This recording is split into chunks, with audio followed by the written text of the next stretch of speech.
जैसे current capital expenditure जो इस ईयर का फर्म ने करना है 500 मिलियन है। बीटा 1 है। जो रिस्क फ्री रेट है 8.5 है। Increase in working capital 50 million. Debt 30% है। Market risk premium. और जैसे अगर एक लाइन पढ़ोगे आप, क्वेश्चन में दी हुई है, the firm plans to finance its net working capital expenditure and working capital needs with 30% debt.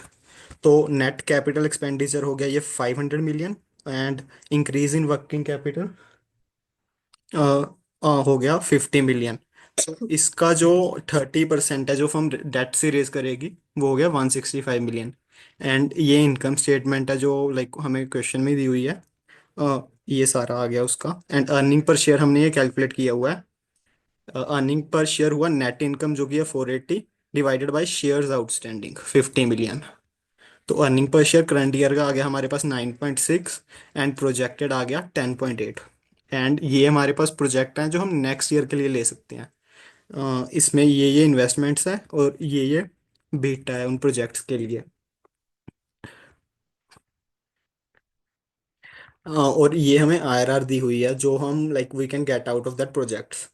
तो इसमें जो फर्स्ट क्वेश्चन हमें दिया हुआ है वो दिया हुआ है कि calculate dividend pay out ratio. Dividend pay out ratio simple है कि करंट एनुअल डिविडेंड जो कि है 2 rupees divided by earning per share जो हमने कैलकुलेट किया है 9.6। तो वो डिविडेंड पे आउट रेशियो आ गया 20 पॉइंट।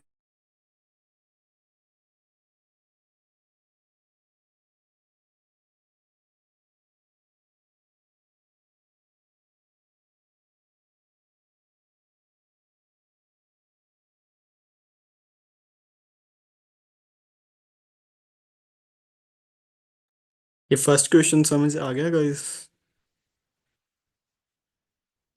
सिंपल ही है वैसे ये। बेसिक बस current annual dividend divided by EPS, तो हमारे पास डिविडेंड पे आउट रेशियो आ गया। ईपीएस हमने कैलकुलेट किया है वो है net income divided by shares outstanding. अभी हमें जो सेकंड क्वेश्चन है वो पूछा गया कि free cash flow to equity calculate करना है। इसका फॉर्मूला ये आ जाता है नेट इन जो मैम ने लिखवाया था क्लास में वो ये है। Net income minus capital expenditure minus depreciation minus change in net working capital plus net debt issue minus debt repayments. तो इसमें हमारे पास नेट इनकम है 480। एंड जो हमारे पास कैपिटल एक्सपेंडिचर हमने किया था 500 मिलियन का किया था। ठीक है। एंड जो डेप्रिसिएशन है वो 200 है। तो डेप्रिसिएशन हम सब्ट्रैक्ट कर रहे हैं नेट कैपिटल एक्सपेंडिचर में से, तो इसलिए मैंने -200 ही कर लेता हूँ यहाँ पे। उसके बाद हमारे पास आ गया इंक्रीज इन वर्किंग कैपिटल, तो वो है 50 मिलियन, ये भी सब्ट्रैक्ट हो रहा है -50। इसके बाद नेट डेट रेज है फर्म की 165। तो ये आ जाएगा 165।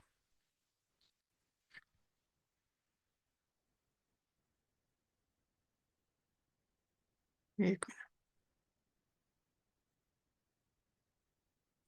ये माइनस हो रहा है गाइस।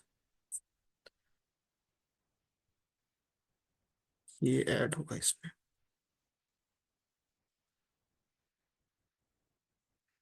ये 480 हमारे पास नेट इनकम था, उसमें से हमने माइनस किया है net net capital expenditure. Net capital expenditure का फॉर्मूला है कैपिटल एक्सपेंडिचर माइनस डेप्रिसिएशन।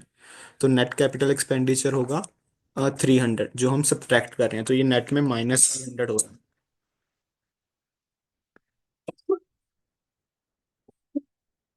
ये हमारे पास आ गया चेंज इन वर्किंग कैपिटल जो हमने सब्ट्रैक्ट कर दिया and net debt issue 295। Third question में हम देख रहे हैं कि जो प्रोजेक्ट्स हैं किन प्रोजेक्ट्स में फर्म को इन्वेस्ट करना चाहिए। जो फर्म के पास ये 5 प्रोजेक्ट्स हैं in which the firm can invest. और इसमें हमारे पास बीटा दिया हुआ है और प्रोजेक्ट का आईआरआर दिया हुआ है। तो इसमें हम फर्म की कॉस्ट ऑफ इक्विटी कैलकुलेट करेंगे पहले कि फर्म की कॉस्ट ऑफ इक्विटी क्या है उस प्रोजेक्ट को में इन्वेस्ट करने के लिए। तो कॉस्ट ऑफ इक्विटी का बेसिक फॉर्मूला होता है risk free rate is equal to, जैसे हमारे पास रिस्क फ्री रेट है 8.5%। ठीक है। और जो हमारे पास बीटा है वो प्रोजेक्ट स्पेसिफिक बीटा लेंगे हम। जो फर्म का बीटा है, जैसे फर्म का करंट बीटा है 1, तो वो इररेलेवेंट रहेगा इस केस में। इसमें हम प्रोजेक्ट स्पेसिफिक बीटा लेंगे जो कि है 0.6 इंटू मार्केट रिस्क प्रीमियम। वो मार्केट रिस्क प्रीमियम कांस्टेंट ही रहेगा 5.5। तो ये हमारे पास आ गया कॉस्ट ऑफ इक्विटी। इसी तरह हमने सबकी कॉस्ट ऑफ इक्विटी हर प्रोजेक्ट के लिए फाइंड आउट कर ली। And if the IRR of the firm is IRR of the project is more than the cost of equity, तो हम उस प्रोजेक्ट को एक्सेप्ट कर लेंगे and we will be investing in that project. तो इसी तरह से कैलकुलेट करके हमने ये 3 प्रोजेक्ट्स फाइंड आउट किए हैं जिसमें द फर्म कैन इन्वेस्ट।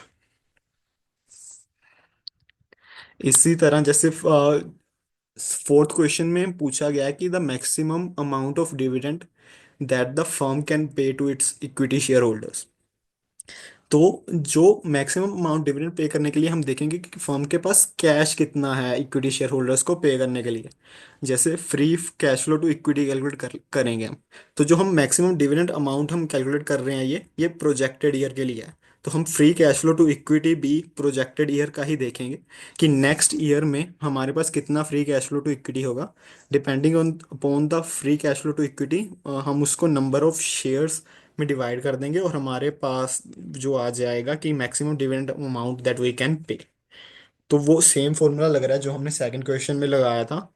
और उससे हमने 255 मिलियन जो है वो कैलकुलेट किया है कि free cash flow to equity and dividing that by the number of shares, हमारे पास जो maximum dividend company can pay is 5.1 rupees. यहाँ तक समझ आ गया इस सबको? ये मैक्सिमम डिविडेंड का बताना ना एक बार, 5.1 कैसे निकला अपना? मैक्सिमम डिविडेंड वही है कि ज्यादा से ज्यादा या सबसे ज्यादा फर्म कितना डिविडेंड पे कर सकती है। तो उसके लिए तो सबसे पहले तो हम देखेंगे कि फर्म के पास पैसा कितना होगा डिविडेंड पे करने के लिए। तो वो जो पैसा होगा वो निकलेगा free cash flow to equity से, जिसका फॉर्मूला ये है। तो इसका जो free cash flow to equity का फॉर्मूला वही लगाया कि नेट इनकम।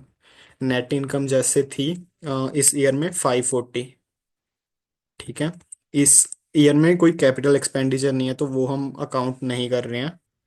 एंड डेप्रिसिएशन है तो वो हम ऐड करेंगे।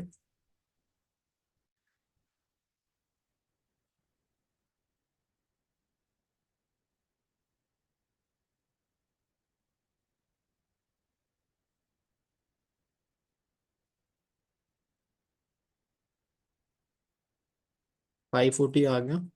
डेप्रिसिएशन हम ऐड कर देंगे।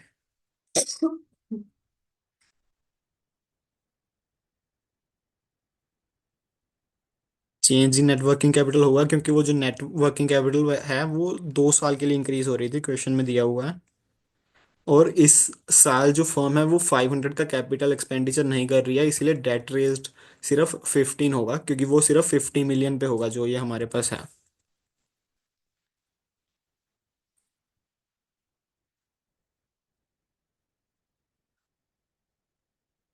ये आ गया 255 मिलियन। अभी फर्म के पास कैश है जो वो इक्विटी शेयर होल्डर्स को पे कर सकती है। अब हम देखेंगे कि नंबर ऑफ शेयर्स आउटस्टैंडिंग है 50 मिलियन।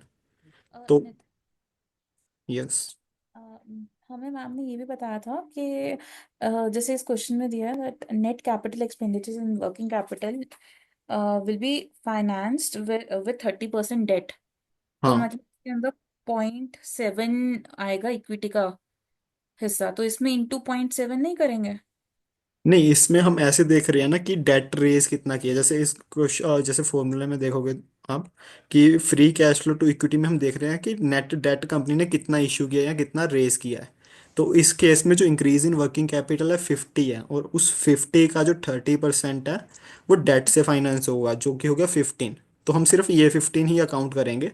वो 70% इक्विटी के साथ कैसे हो रहा है वो अकाउंट नहीं होगा।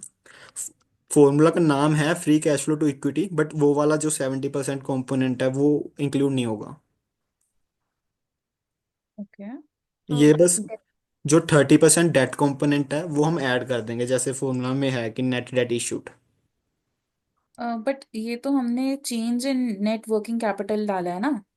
Change in net working capital तो ये है -50। अब तो हम ऐड कर रहे हैं जो डेट से हम रेज कर रहे हैं। Wait, 540 is the net income, right? 540 net income, ठीक है। अच्छा, कैपिटल एक्सपेंडिचर नहीं था, 250 वाज द डेप्रिसिएशन। हाँ, वो हमने सब्ट्रैक्ट कर दिया।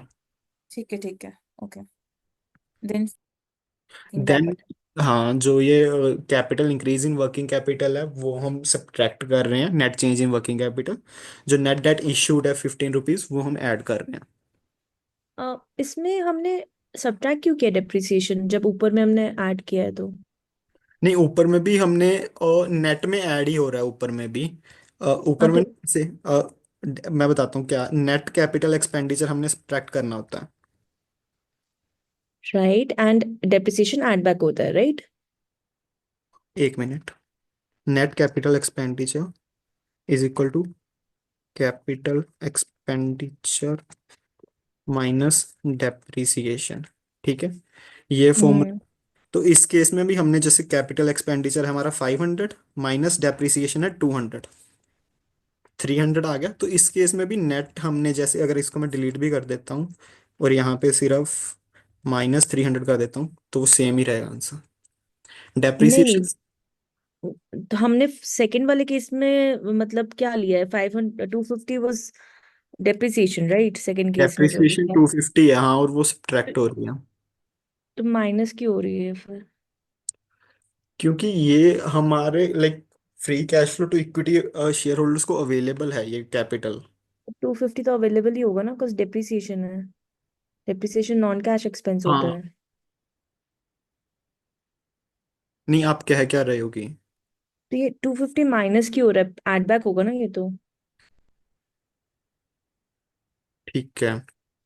हाँ, समझ गया, ठीक है, ये फॉर्मूला के हिसाब से ऐड बैक होगा क्योंकि वो नेट नेट में कैंसिल हो जाएगा जैसे इस फॉर्मूला में हम देखेंगे। हाँ, क्योंकि 200 उसमें माइनस था। है, हाँ ठीक है, समझ गया मैं। नेट इनकम माइनस और माइनस यहाँ पे भी डेप्रिसिएशन है तो वो नेट बैक में ऐड हो जाएगा। ठीक है। तो ये 250 ऐड हो गया और हमारे पास जो नेट जो free cash flow to equity share holders है वो 755 आ रहा है। और मैक्सिमम जो हम डिविडेंड दे सकते हैं वो 15.1 आ रहा है। अभी हमें जैसे अभी काफी free cash flow to equity हो गया है फर्म के पास।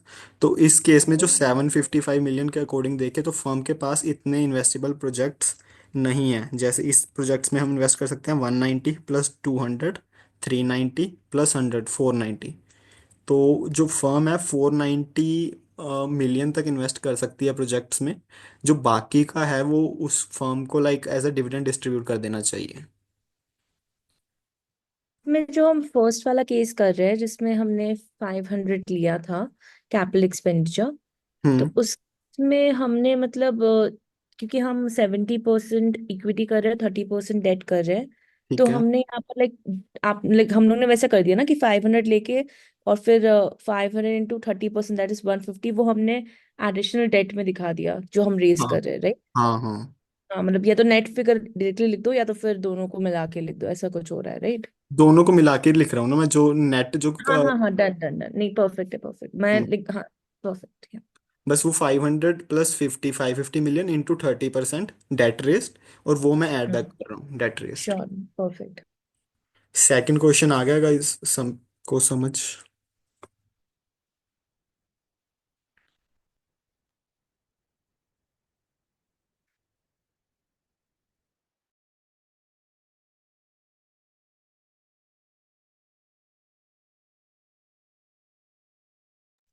ये कंसेप्ट सबको समझ आ गया एमएम मॉडल वाला।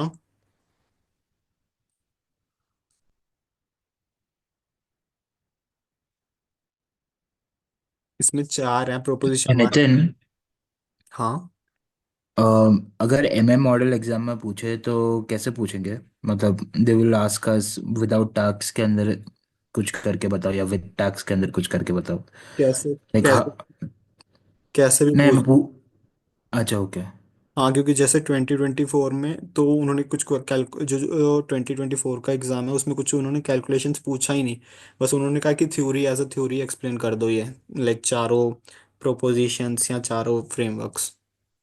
और कुछ ऐसे भी क्वेश्चन आ सकता है कि जैसे फर्म की डेट इंक्रीज हो गई है तो क्या इम्पैक्ट आ रहा है कैपिटल स्ट्रक्चर पे, वैसे कुछ आ सकता है। कैसे भी आ सकता है ये क्वेश्चन, तो कोई वो बाउंडेशन नहीं है इसकी।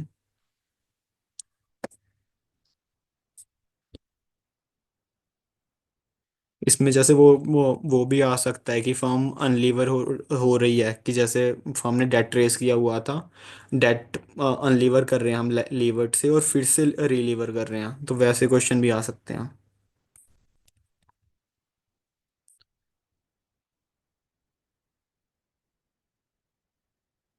प्रैक्टिस क्वेश्चन ये वाला भी एक कर लेते हैं ना। जैसे क्वेश्चन रीड कर लो एक बार।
तो गाइज जैसे इस क्वेश्चन में हमें इंफॉर्मेशन दे रखी है कि जो मार्केट वैल्यू ऑफ फर्म है वो 100 मिलियन है, and currently the firm has financed all of its capital through equity. और वो कंसीडर कर रहे हैं कि 40 मिलियन जो है वो डेट के थ्रू रेस कर लें, and assuming the interest rate on that is 9% and the firm faces a tax rate of 35%। तो अगर जैसे अब हम इस केस में देखेंगे तो इस केस में टैक्स रेट है, तो उस चीज़ का बेनिफिट होगा फर्म को, क्योंकि फर्म का जो है लाइक फर्म को टैक्स कम पे करना होगा क्योंकि वो इंटरेस्ट पेमेंट्स कर रहा है, जैसे एमएम मॉडल में हमने देखा था। तो वही है कि इसमें हम जैसे पहला क्वेश्चन है कि estimate annual interest tax saving each year from the debt. तो इसमें जो हम वहां पे कर रहे थे, वहां पे हम फॉर्मूला यूज कर रहे थे डेट इनटू टैक्स रेट। ठीक है।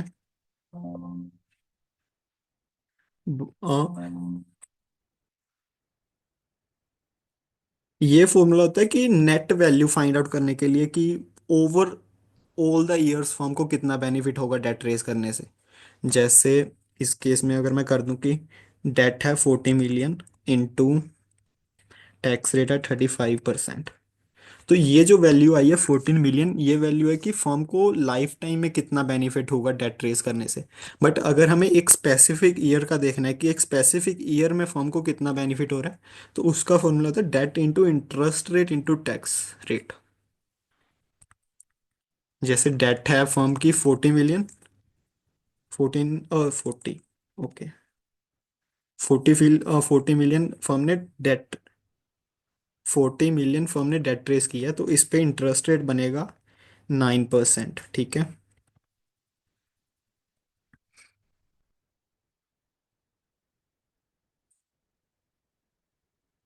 ये इंटरेस्ट है 3.6 मिलियन। अब इस जो 3.6 मिलियन इंटरेस्ट रेट है इस पे फर्म को टैक्स देने की जरूरत नहीं है।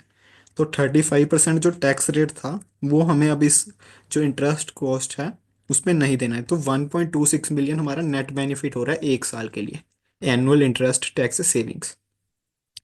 अब एक परपेचुइटी का फॉर्मूला होता था, परपेचुइटी में जैसे जो फॉर्मूला होता था कि annual dividend divided by cost of preferred stock, वही फॉर्मूला हम यहाँ पे अप्लाई कर रहे हैं बेसिकली, कि टैक्स सेविंग्स नेट में जो हमें लाइक डिविडेंड मिल रहा है या टैक्स सेविंग्स हो रही है 1.26 million divided by interest rate या कॉस्ट ऑफ प्रेफर्ड स्टॉक, तो वो फॉर्मूला अप्लाई होके ही हमारे पास 14 मिलियन आ रहा है यहाँ पे।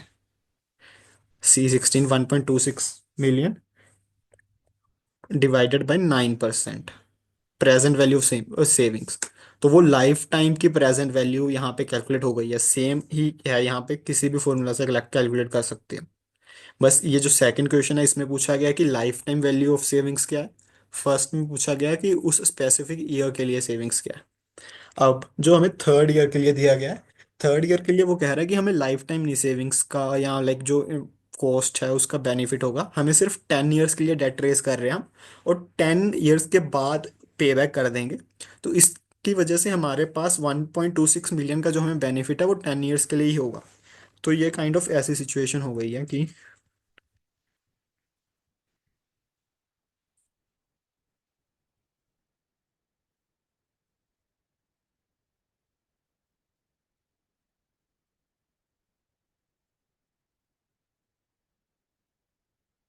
हमें 10 ईयर्स के लिए 1.26 मिलियन का बेनिफिट हो रहा है। तो वही है कि हम इसमें वो DCF वाला या डिस्काउंटेड फॉर्मूला ही लगाएंगे, और जो 1.26 मिलियन का जो हमें कैश फ्लो मिल रहा है 10 ईयर्स के लिए उसको हम डिस्काउंट बैक कर लेंगे। तो उसके लिए जो प्रेजेंट वैल्यू का फैक्टर होगा 10 ईयर्स के लिए, बेसिकली जो 1 ईयर 1 साल की टैक्स सेविंग्स है इंटू प्रेजेंट वैल्यू का फैक्टर जो 10 ईयर्स के लिए होता है। जैसे 1 साल की हमारी सेविंग्स है C16 में 1.26 मिलियन इंटू जो प्रेजेंट वैल्यू का फैक्टर है 6.4177, तो नेट में हमें 8.09 मिलियन का बेनिफिट हो रहा है।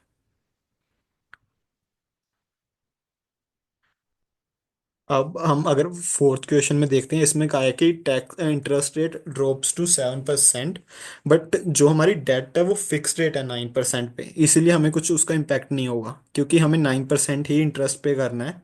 अगर इंटरेस्ट रेट 7% पे भी ड्रॉप हो गया है but still we will be making like 3.6 million of interest payments, तो उसका हमारे लिए कुछ बेनिफिट नहीं है। एंड इसीलिए लाइक जो भी हमारा जो बेनिफिट्स हमने कैलकुलेट किए हैं वो सेम रहेंगे। ये क्वेश्चन समझ आ गया गाइस सबको?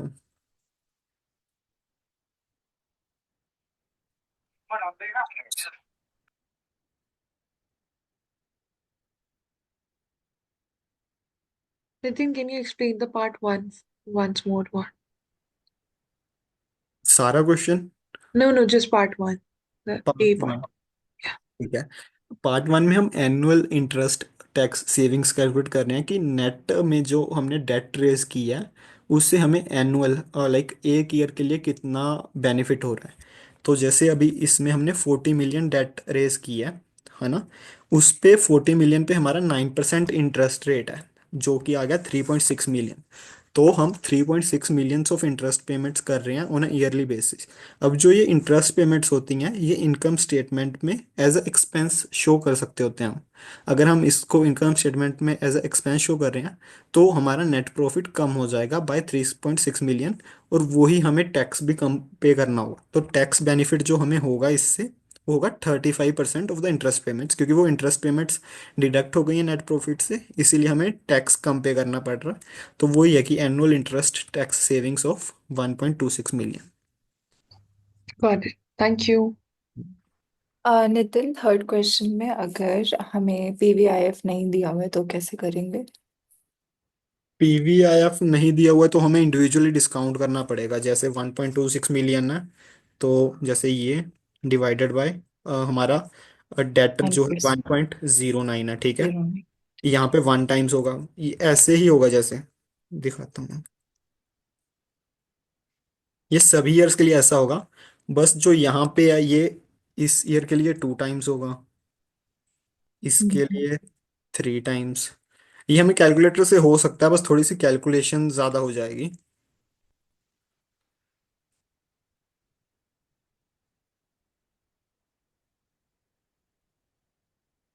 ये हम बेसिकली डिस्काउंट कर रहे हैं। कैलकुलेटर से भी एक एक करके ही होगा ना ये तो? हाँ, फिर एक एक अगर वो हमारे पास टेबल नहीं है जो कि नहीं ही होगा, तो एक एक हम्म। करके देना करना पड़ेगा फिर। ठीक है।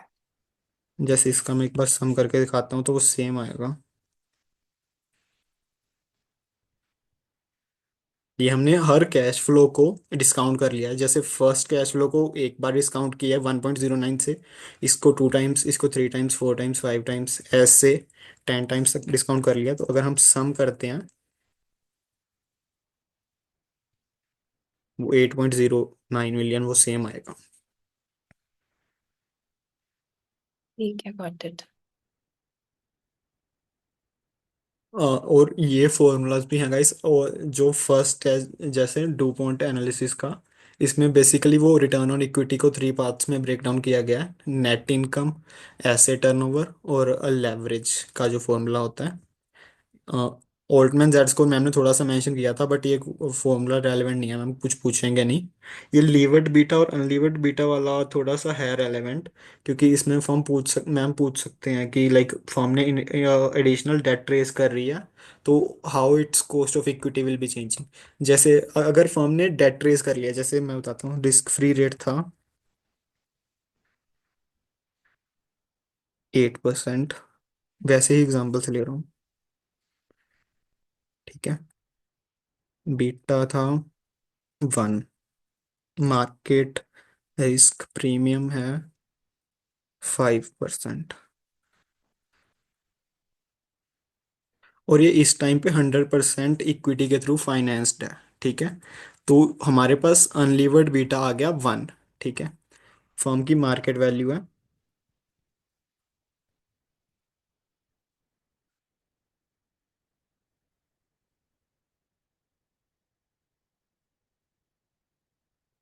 200 मिलियन, ठीक है। अभी जो फर्म है वो कंप्लीटली इक्विटी के थ्रू फाइनेंस्ड है इस पॉइंट ऑफ टाइम पे। बट क्वेश्चन कुछ ऐसा आ सकता है कि फर्म ने एडिशनल डेट रेज कर लिया है, कि मतलब अभी तो 200 का 200 इक्विटी के थ्रू रेज्ड है, बट फर्म ने एडिशनल 100 मिलियन डेट रेज कर लिया है, तो डेट हो जाएगा 100, इक्विटी हो जाएगा 100। जो इस केस में हमारी कॉस्ट ऑफ इक्विटी होगी वो होगी risk free rate plus beta into market risk premium. ये हो गया हमारा कॉस्ट ऑफ इक्विटी। और फर्म जैसे सारी ही इक्विटी के थ्रू फाइनेंस्ड है, तो weighted average cost of capital भी हमारा यही हो जाएगा, ठीक है। बट इसमें अब हमने इक्विटी रेज कर ली है, तो हमें नया जो लीवर्ड बीटा है वो कैलकुलेट करना पड़ेगा हम, और कॉस्ट ऑफ इक्विटी कैलकुलेट करने के लिए जो पुराना बीटा है ये 1 वाला नहीं यूज कर सकते। जैसे उस केस में मैं टैक्स रेट नहीं ले रहा हूँ इसमें कैलकुलेशंस में, क्योंकि फिर काफ़ी कम्प्लेक्स हो जाएगा, बट लीवर्ड बीटा एक बार कैलकुलेट करके दिखाता हूँ। जैसे लीवर्ड बीटा,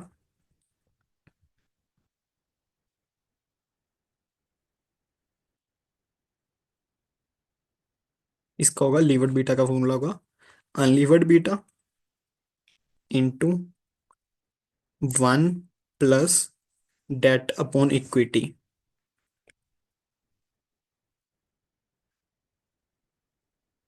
जैसे डेट है हमारे पास इस केस में 100 divided by 100 close,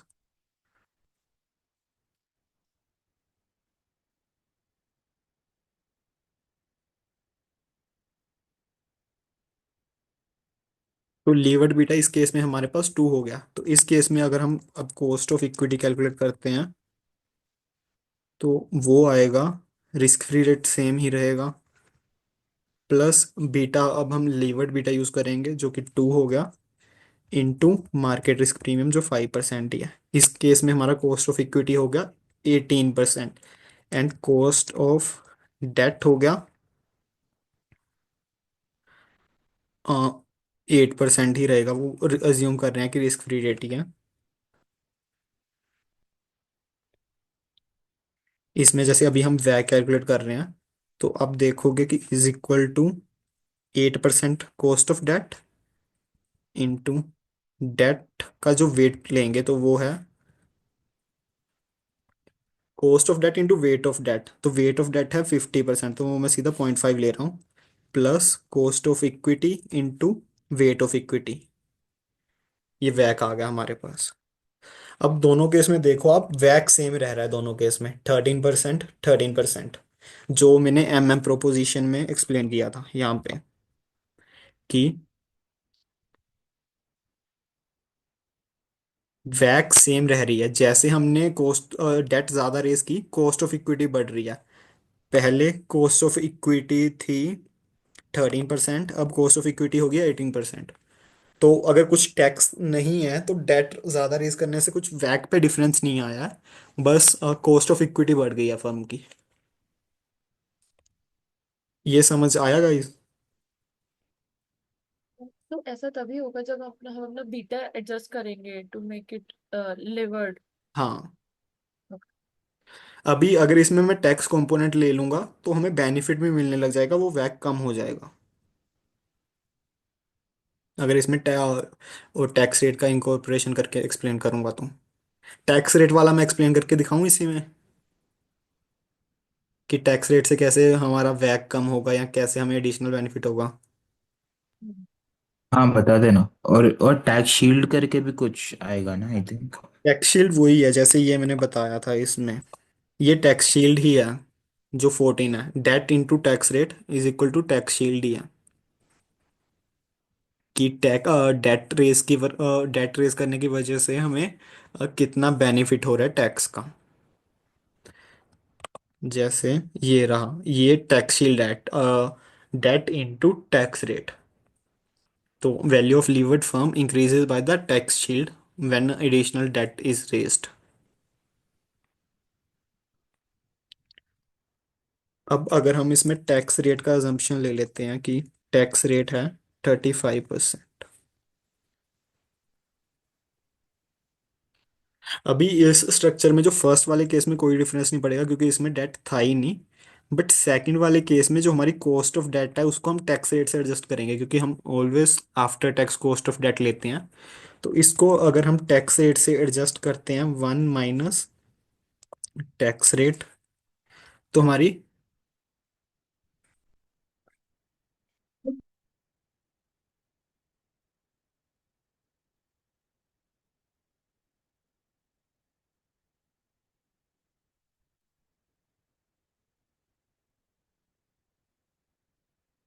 cost of debt into 1 - tax rate.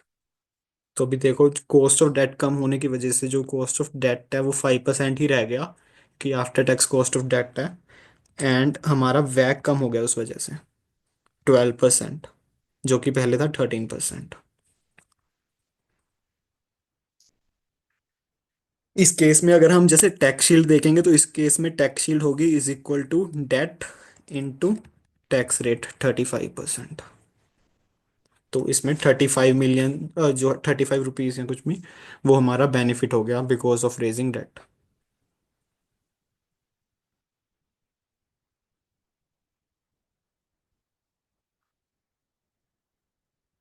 यही था गाइस, कुछ किसी को क्वेश्चन वगैरह है तो पूछ लो।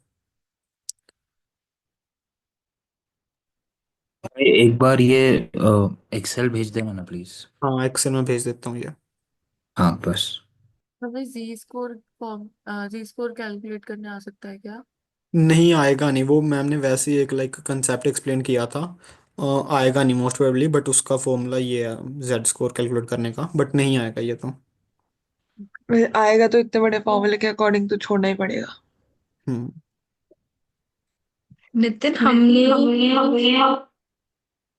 हमने इसके अंदर लीवर्ड बीटा के अंदर अब हम फॉर्मूले में चेंज नहीं करेंगे, टैक्स रेट इंक्लूड नहीं करेंगे। हाँ वो भी होगा, वो मैंने इनकॉर्पोरेट नहीं किया बट हाँ वो भी होगा। हाँ जैसे एक जैसे इसमें मैंने लीवर्ड बीटा का इनकॉर्पोरेट कर दिया 1 - 35%।